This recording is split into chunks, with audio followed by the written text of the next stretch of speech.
Desperate Syrians in the town of Idlib brave the daily queues to get what little supplies there are left for their families. It's nearly a year since the uprising against President Bashar al-Assad began, and the instability's long taken its toll.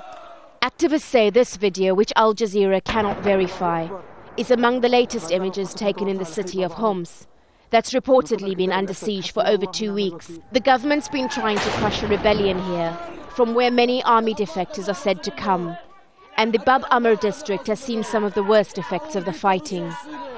With no aid able to get in or out, and clinics and hospitals running on empty, the International Committee of the Red Cross says it's trying to negotiate a ceasefire for just 2 hours to get to reach people trapped by the fighting.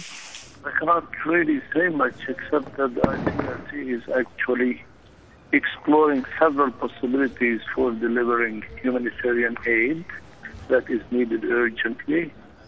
These possibilities include the cessation of fighting in the most affected areas to facilitate swift access to the people in need by both the Syrian Arab Red Crescent and the ICRC.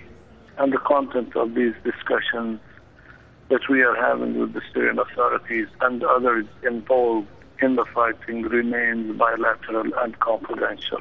President Bashar al-Assad says he'll go ahead with plans to hold a referendum at the weekend. But despite promises of parliamentary elections following the referendum, Assad's opponents say it won't change their calls for him to go. The Syrian regime is going to be under increasing pressure, which will create perhaps more space for all of us to push hard on a transition. And we will intensify our diplomatic outreach to those countries that are still supporting the Assad regime. Protesters have been encouraged by a belief the government is feeling the pressure. This video posted online claims to be of activists in the capital Damascus, unfurling a flag from the pre-Assad era over a major highway. But for other Syrians, whose daily reality is gunfire and shelling, political gestures mean less, survival more. Khadija Magardie, Al Jazeera.